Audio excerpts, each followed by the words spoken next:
Good morning, viewers. My name is Vijay Vratarya. Today, I will be referring the topic strategic management of MMPC-12 or of MBA. In today's lecture, I will be covering block 1, that is Introduction to Strategic Management, which is having 3 units.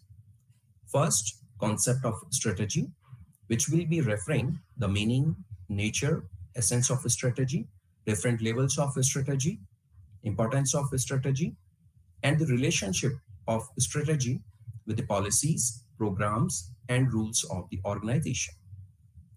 The Unit 2 strategic framework will refer the different processes of strategic management, different aspects of strategic intent, including vision, mission, and objectives, and the concepts of strategy formulation, its implementation and evolution.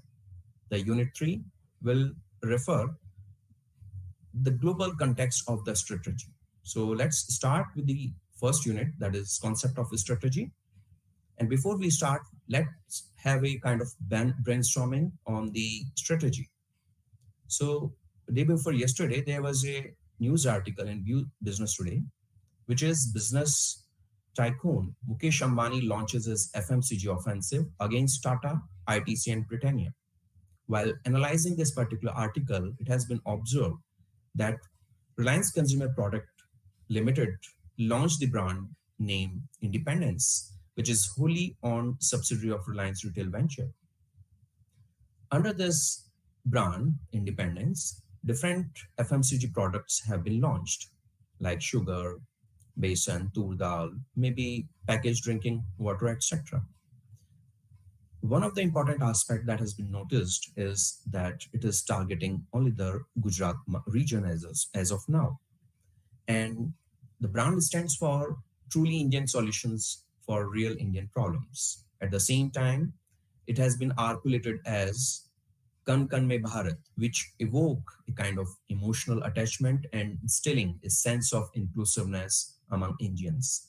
So this is some of the strategic aspect the Reliance Consumer Products Limited has emphasized, and which is creating a kind of competitiveness for the other brands, other corporates, that is Tata, ITC, and Britannia. At the same time, let's have another example of McDonald's, which is having around 36,000 fast food locations in more than 100 different countries. If we refer the kind of strategy or the plan that they are referring, in case of India, they have menu which says make a spicy paneer. At the same time, you will find poutine as one of the menu item in Canada, which is French fries with gravy. But in both the cases, you will notice that the golden arches and company name stays the same. And at the same time, you also notice that the economists used to refer McDonald's Big Mac Index while referring the valuation of the dollar. Similarly, we have the case of Samsung, that depending on the region, they consider a specific or they adopt a specific product for considering a specific local market. For example, in Korea, that is South Korea, they have Kimachi refrigerator. In case of Bulgaria, they have a smart oven designated explicitly for yogurt fragmentation. And in case of China, they embossing the character for lock on the back of PC monitor. So depending on the market requirement, depending on the regional requirement, they change their strategy. So based on these 3 aspects, one can easily now be familiar with the concept of a strategy. So let me just bring the concept before you. Strategy is a Greek word, that is stregos, where stratos means army and agos implies to lead. And if we further try to understand the concept of strategy, so strategy is defined as a plan deployed at each level of management, that is corporate level, strategic business unit level, or maybe at functional level. The purpose is for the attainment of objective and realization of long-term goals of the organization. If we refer the specific purpose, then there are several purposes the strategies are referred. One can think for the purpose of satisfying customers. One can think for the purpose of surviving in the market. expanding the business base, maybe improving the market share from the existing to the higher one, maybe for the purpose of increasing or improving the profitability aspect of the organization. But overall or over and above, it's for the purpose of attaining objectives of the organization. There are certain definitions given by some of the scholars. One is by Glueck.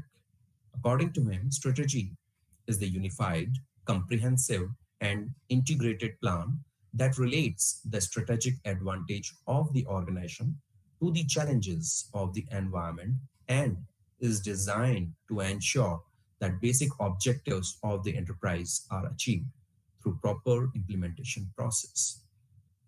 Therefore, according to him, the strategy is a kind of integrated process, plan process, where different challenges which are posed by the environment, both internal, external, micro, macro, are considered. And based on that, a basic objective of the organization are achieved.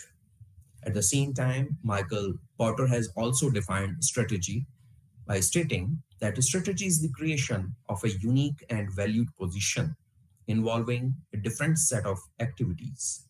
The organization that is strategically positioned performs different activities from rivals or performs similar activities in different ways.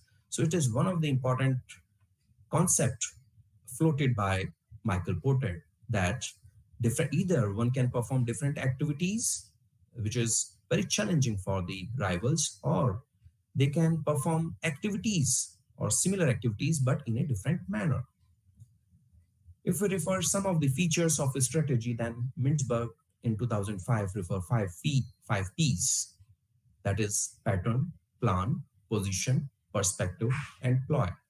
Here, the pattern means the organization consistency in following a particular course of action, a kind of trend, a kind of repetitive aspects that the organization is referring to.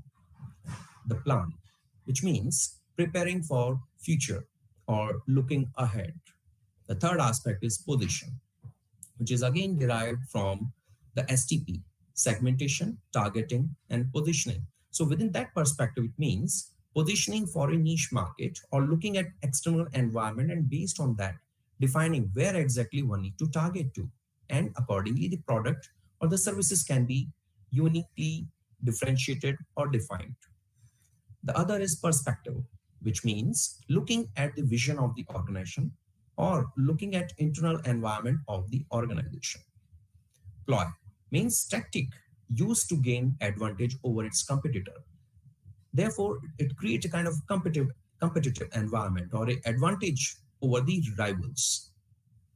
If we refer some of the important nature of the strategy, then few are here. That is, involves both organization and environment, and both are inseparable. Other is the strategy is dynamic and not static.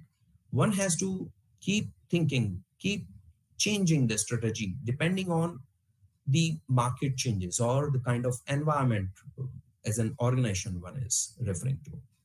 We cannot have the static strategy throughout the years, maybe multiple years. Apart from that, it's a futuristic in nature. We are developing it presently, but for the purpose of future. It's a combination of content and the process both. It is formulated at different levels, that is corporate level, strategic business unit level, and functional level. Integration of concept with analysis for decision making. Now we can have the second unit, which will further talk about the strategic framework, in which we will be studying the strategic management first. So, in continuation to the strategy, let us talk about the strategic management. Strategic management is the management of an organization's resources to achieve its goals and objectives. At the same time, strategic management involves setting objectives, analyzing the competitive environment, analyzing the internal organization, evaluating strategies, and ensuring that management rolls out the strategies across the organization. Now, there are some overlapping, some sort of words which are seems to be similar to strategy, but they are different in meaning and the concept.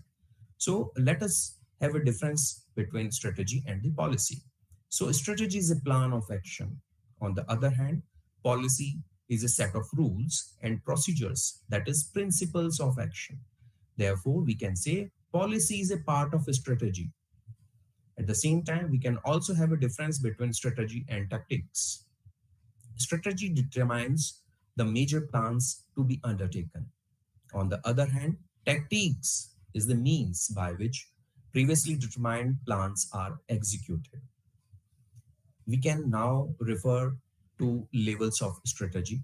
There are prominently three levels of strategy.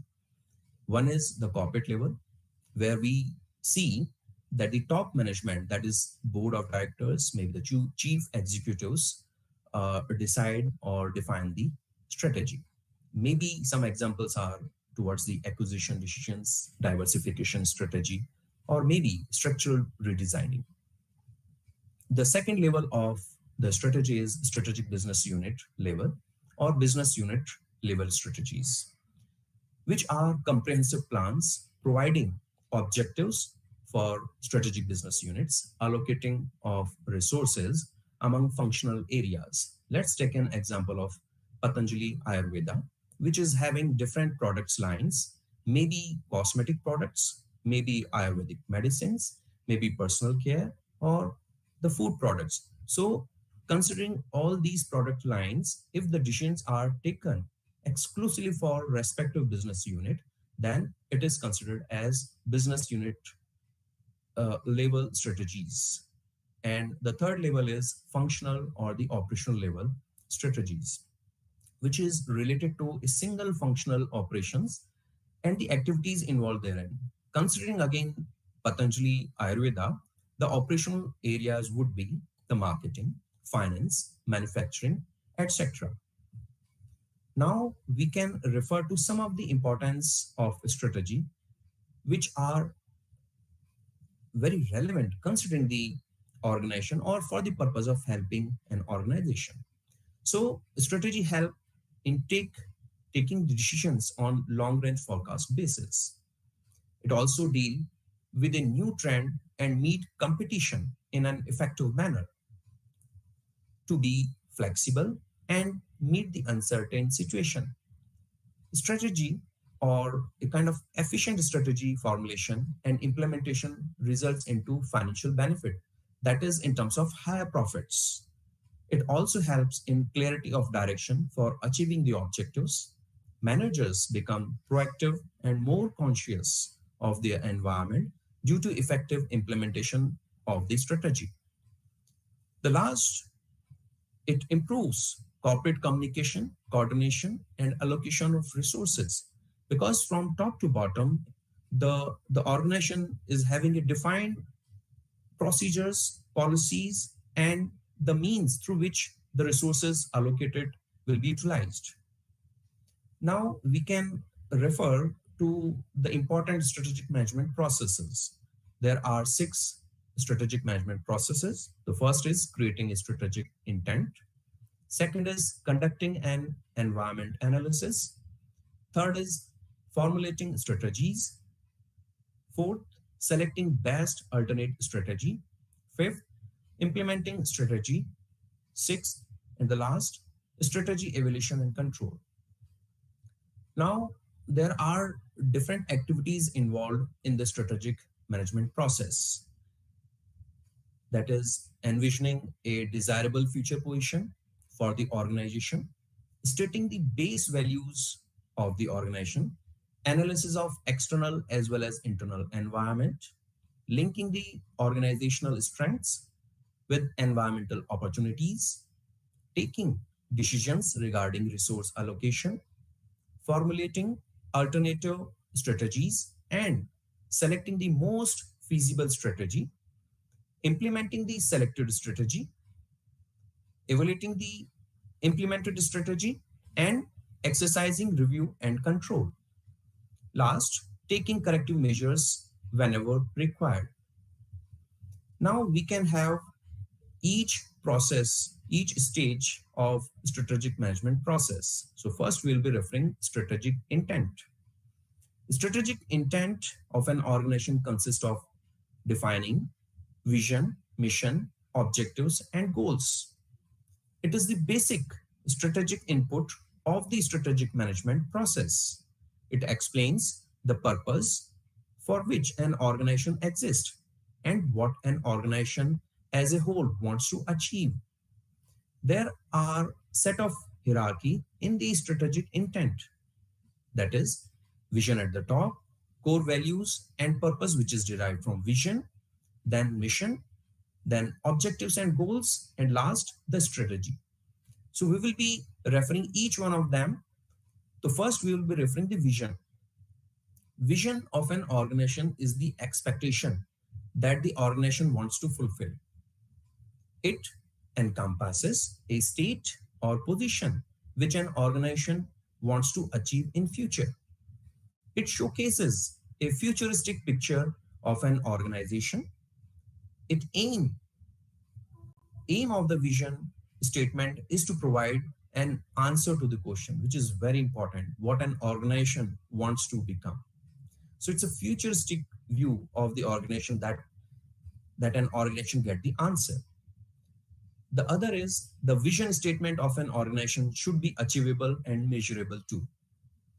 If we refer the second aspect in the hierarchy of strategic intent, it is core values and purposes. So core values are the essential and enduring beliefs of an organization. They may be beliefs of top management regarding employees' welfare, customers' interest, and shareholders' wealth. The belief may have economic orientation or social orientation. At the same time, the core purposes is the reason for existence of the organization. It is the linkage of organization with its own people. If we refer the mission from the perspective of strategic intent, then it is essential purpose of the organization concerning particularly why it is in existence, the nature of the business it is in, and the customers it seeks to serve and satisfy.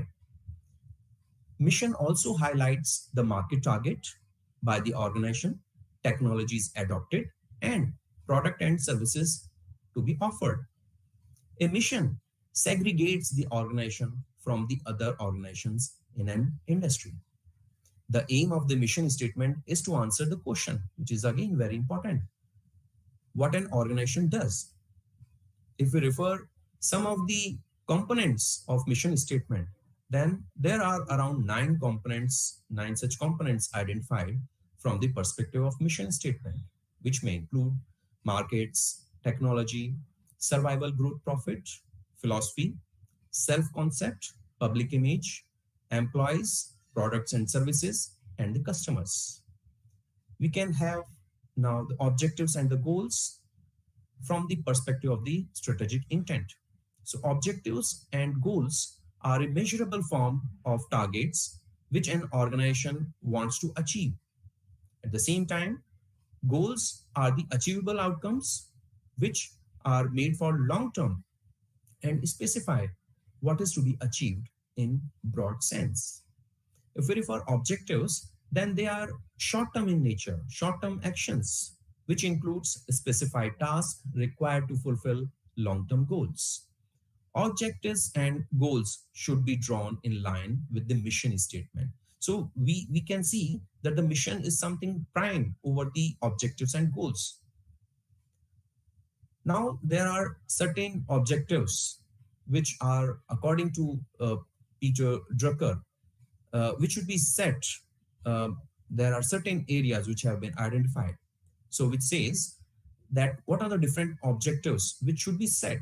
So there are certain areas like market standing, innovation productivity, physical and financial resources, profitability, manager performance and development, worker performance and attitude, and public responsibility.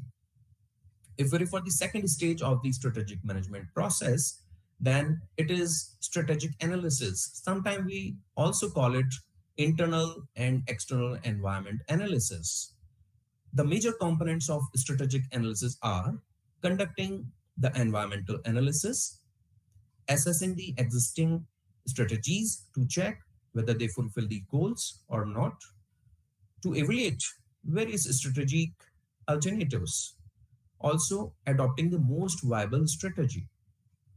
In continuation to the stage 2, there are certain type of analysis which are covered under the strategic analysis. One is the environmental analysis, which involves assessing all the forces and factors which surrounds the organization, which can be internal, external environment analysis. If we further refer the internal environment, it means internal environment of an organization which comprises of the factors which only affects that particular organization. It is within the organization. There are certain external environment factors which we consider as non-controllable factors too. So they comprises of all the factors which affect the whole industry and all the organizations of that industry, like the government policies, maybe the regulatory provisions, maybe some other factors too.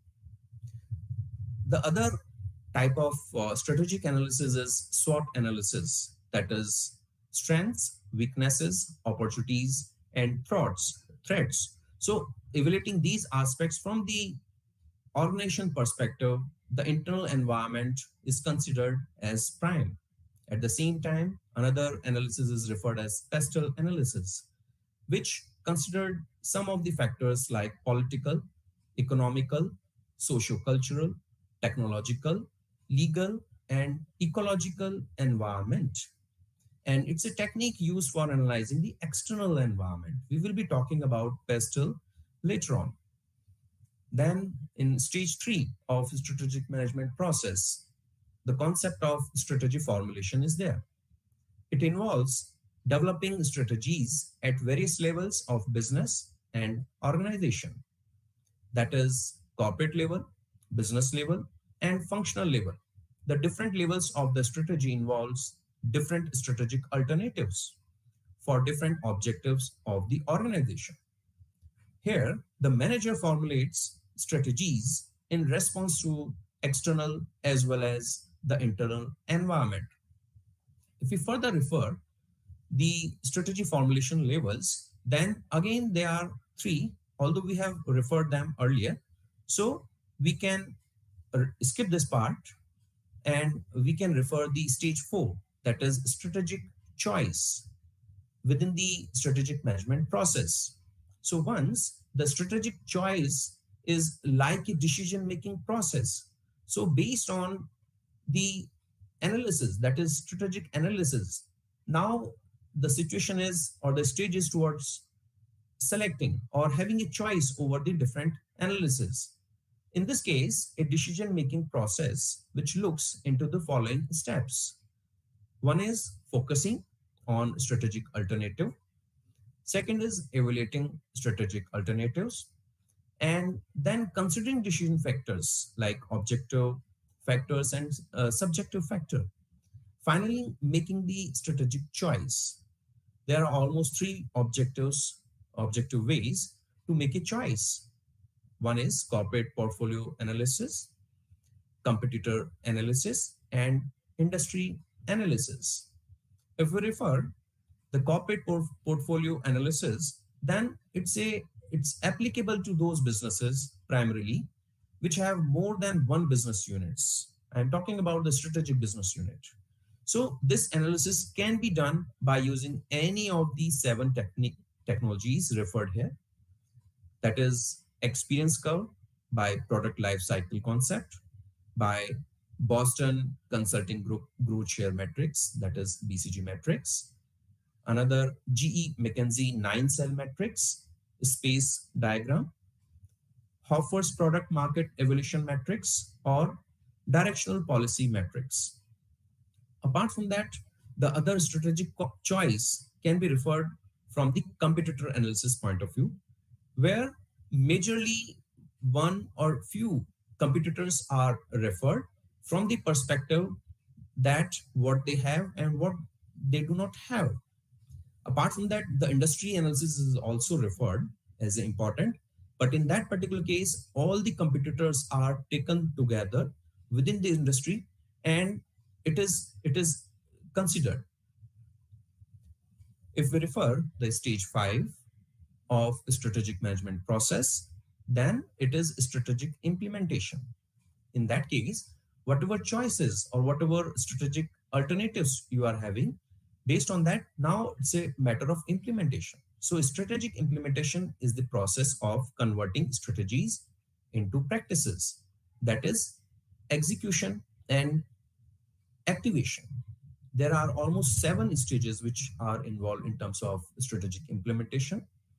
First is setting goals, develop plans, structuring the organization, allocating resources, communicating the plan and goals, motivating the employees, establishing leadership. Although this strategic implementation consists of 3 major elements, which again need to be emphasized here.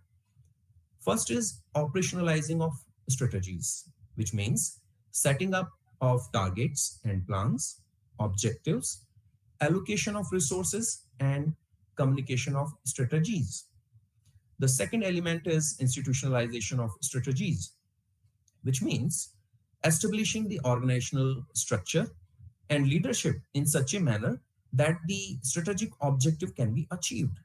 The third element is evaluation and control. The last stage of strategic management process is strategic evaluation and control, which is the final stage, which ensures that the implemented strategies meet their objectives. If not, then perform corrective actions. It's an ongoing process with a feedback mechanism, which provides for continuous monitoring of the process of strategies implemented. And it also involves establishing standards, measurement of actual performance, and drawing comparison between the actual performance and the standard performance for the purpose of finding the deviation. In this particular case, the strategic control includes the following types of control. First, premise control, implementation control, special alert control, strategic surveillance. Apart from that, operational control includes the following categories. 1, budgeting, which may include different techniques like zero-based budgeting, program budgeting, performance budgeting, and scheduling, management control system, feedback control system, division performance measurement. Now we can refer to unit 3, that is strategy in global context. So as we have seen some of the examples in the initial phase of today's lecture, then we have seen the case of McDonald's, we have seen the case of Samsung. So we need to understand in this particular unit how the internationalization, how the global business environment encourages a specific organization to operate or to start its business in an expanded manner in the other countries. So we need to understand first the need for internationalization. So there are some basic things which are observed here. That is, foreign markets provide additional sales opportunities for an organization that may be constrained by the relatively small size of its domestic market. Therefore, we will notice if the domestic market is already matured enough, so in that particular case, the marketer or the organization would explore the external or the international markets. The other case is it reduces the organization's dependence on a single national market.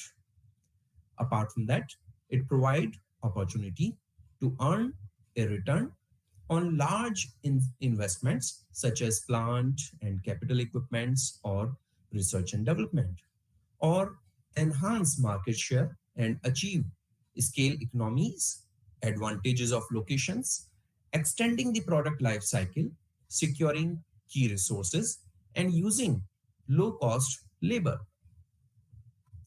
Now, we also need to refer the global business environment perspective. So here, the global business involves operations of business activities in more than one nation. The organizations operating in two or more nations are referred as multinational or transnational organizations. If we refer the global business environment, then it covers all the forces which not only relies in the local market and national territory of the organization, but also includes all the factors which are encountered within the foreign land. It includes interaction between the forces of local, national, and international market or international environment. Apart from that, an organization can gain competitive advantage in international markets on the basis of its unique resources and capabilities. If we refer some of the environment analysis related processes, then there are four major such steps. So we need to have a look at these steps too. First is factor identification. In the case of factor identification, it identifies the factors prevailing in the environment. The environmental factors differ from nation to nation. The second step is factor selection.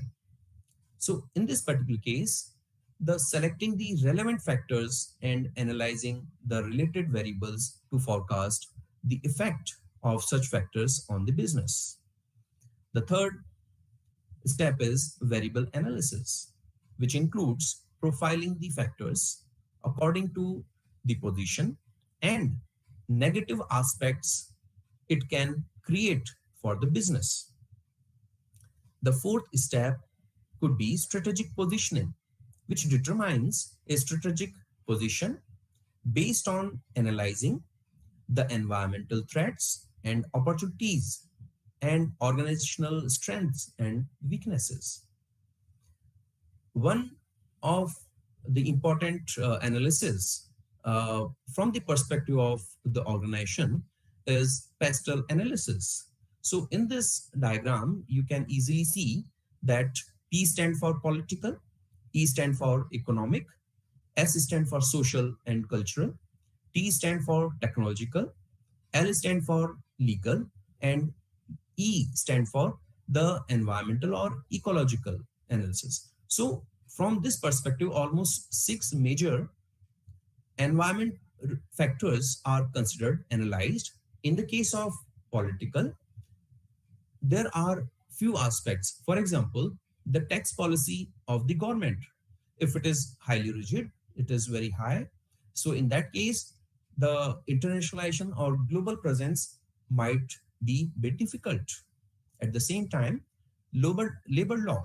So if it is highly protective in nature, so in that case, the corporates or the organization might find it very difficult to enter into such kind of countries, because if the labor laws are a bit liberal, so in that case, they may find it easy in terms of referring the labor forces in respective country. Apart from that, environmental laws, trade restrictions, and tariff provisions are again refer the concepts from the point of view of the political environment. Then we have the economic environment or economic factors. So from this particular aspect, there are few aspects which are considered the economic factors or economic environment, which is economic growth of the country to which they are trying to refer, the international business or international presence. The other is interest rate. Other is the exchange rate of that country or that economy, and the inflation position of that country in the international market. The third aspect is socio-cultural aspect or socio-cultural factors. In this particular case, the cultural aspects are considered while referring this particular analysis. Apart from that, population growth rate is also considered here, the age distribution, the career attitude, and the safety emphasis also considered from this particular aspect. From the perspective of the technological factors or technological environment, few aspects are there. How conveniently the possibility of automation is there from the perspective of the availability of technology. Maybe what kind of incentives are there in a specific country from the technological perspective.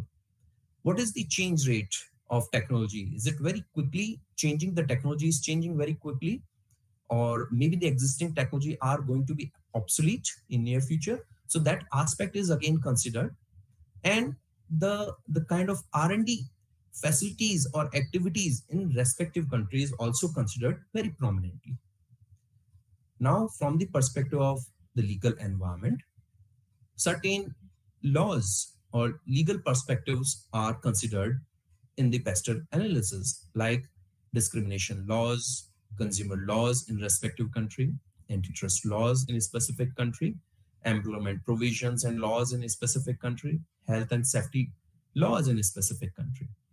Last is ecological or environmental analysis, which talk about the climate conditions, how quickly the climate is changing, and the weather related conditions are considered while referring to the pestle analysis.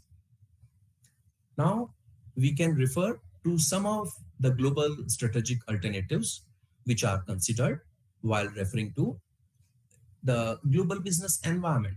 So based on global environment analysis, three major strategy options for going international are considered. First is the global.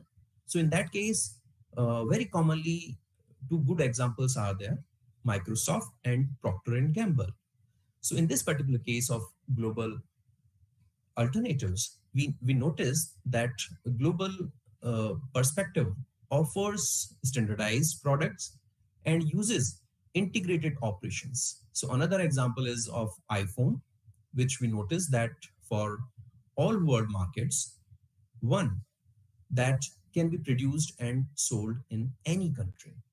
At the same time, if we refer a multi-domestic nature of organization, then we observe HSBC over here, where the decentralizes operational decisions and activities to each nation, in which it is operating and customizes its products and services to each market.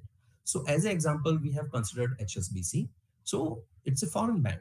So here in India, maybe in other countries, if the respective bank is operating, so it refers to the domestic regulation of respective country. And accordingly, it can be decentralized. Whatever decisions the respective country management need to have, it can have the team over there.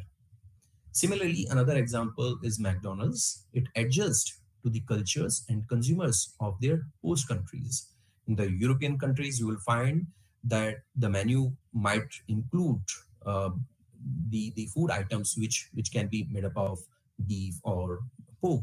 But at the same time, if those products are to be marketed here in India or maybe in other Gulf countries, then you will notice that those menus which are applicable in European countries might not be offered in our country or maybe Gulf countries, depending on the cultural barriers or the kind of religion followed in respective country. At the same time, we can also refer the transnational. A good example is KFC restaurant, which include best of both the multi-domestic and global strategies that have been referred earlier. So it's a combination of both.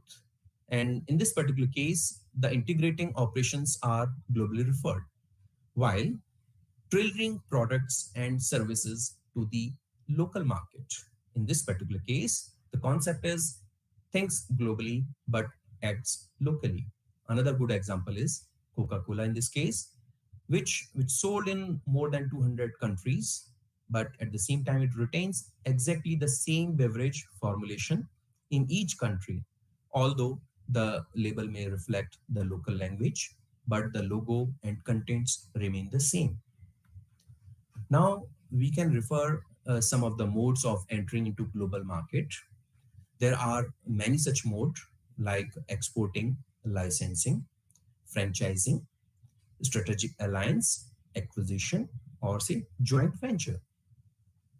Exporting is basically marketing of domestically produced goods in a foreign market.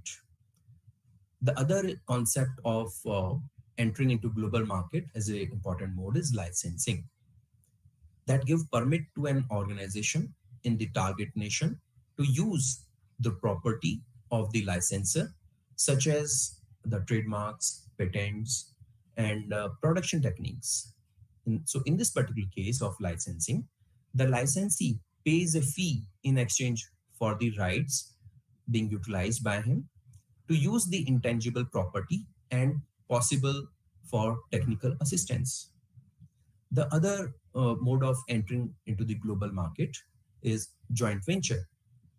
In that particular case, uh, two or more than two organizations jointly engaging with another firm in foreign country with an objective to global market entry, maybe a risk or say reward sharing perspective, technology sharing, joint or product development, and conforming to government regulation. The other mode of entering global market is direct investment. In that case, it's the ownership of facilities in the target market. It involves the transfer of resources, including capital, technology, and personal. It may be made through the acquisition of an existing entity or the establishment of a new enterprise. Now, we are at the end of the session where we are also need to refer EPRG framework, which is very prominent from the perspective of the global business environment, where the strategy formation are considered very significantly. Here, four strategic orientations, which very commonly the global organizations follow or adopt for managing its international business. So here EPRG stand for ethnocentric, polycentric, regiocentric, and geocentric. So we will be talking about each of these orientations or approaches in detail.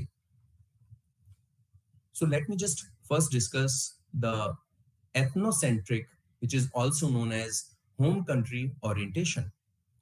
In this particular case, a company markets its products or services internationally in the same manner as they do domestically. It means the home country business or the product developed and the host country product that they are going to supply or offer are almost same. There is no change. The orientation is very common. Other aspect is in the case of ethnocentric is that companies believe that consumers' needs and markets conditions are more or less homogeneous in nature globally. Apart from that, they avoid the expense of developing new marketing techniques to serve foreign consumers. So, more and large, they believe in referring to common business strategies, maybe the marketing strategies or the techniques, which they refer here in a home market. They also refer almost same marketing techniques in the respective host country consumer market too. Apart from that, all functions are planned and carried out from home base only with little or almost a negligible or no difference in product formulation or specifications. The other orientation in EPRG framework is polycentric, which is also referred foreign country orientation too. In this particular case, companies go for customization for each foreign market, depending upon the consumer's taste or preferences or cultural or any legal or political factors, that is, depending upon their local marketing conditions, and then enter into that market. In the case of polycentric orientation, the marketers or the organization customize the marketing mix to meet the specific needs of each foreign market. So in that particular case, one will notice that the product price, place, and promotions are emphasized according to the land of the law. That is, the host countries, what norms, what policies, what consumer preferences are there are considered. And accordingly, they decide about the product, its launching, and other variabilities.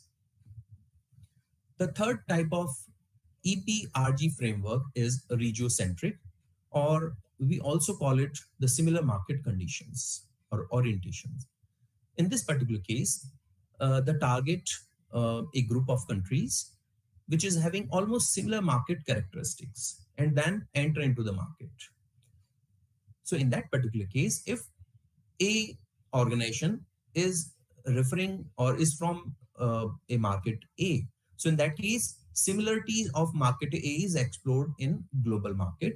And if very common commonalities or variables are available in other markets, say market X, Y, or Z, so in that case, only market X, Y, Z are targeted. So once the company is established in various markets, the attempts are made to form market clusters based on geographical and psychic proximity. Apart from that, the production and distribution of products are made to serve the whole region with an effective economy of operation, close control, and coordination. At the end of this session, the last EPRG framework is geocentric or one world orientation. It means company identifies the needs of consumers worldwide and then enters into the market with standard products, with standardized marketing mix for all the markets it serves. It also refers the companies coordinate their contribution, in fact, distribution network, to distribute their products in various regional and national markets by establishing manufacturing and processing facilities around the world. So, in the case of geocentric or one world orientation, we will observe that Apple, Google are the kind of companies that they used to refer this kind of orientation in global market. So, this is all from my side, and we will meet very soon in the upcoming session of strategic management, that is MMPC 12. Thank you.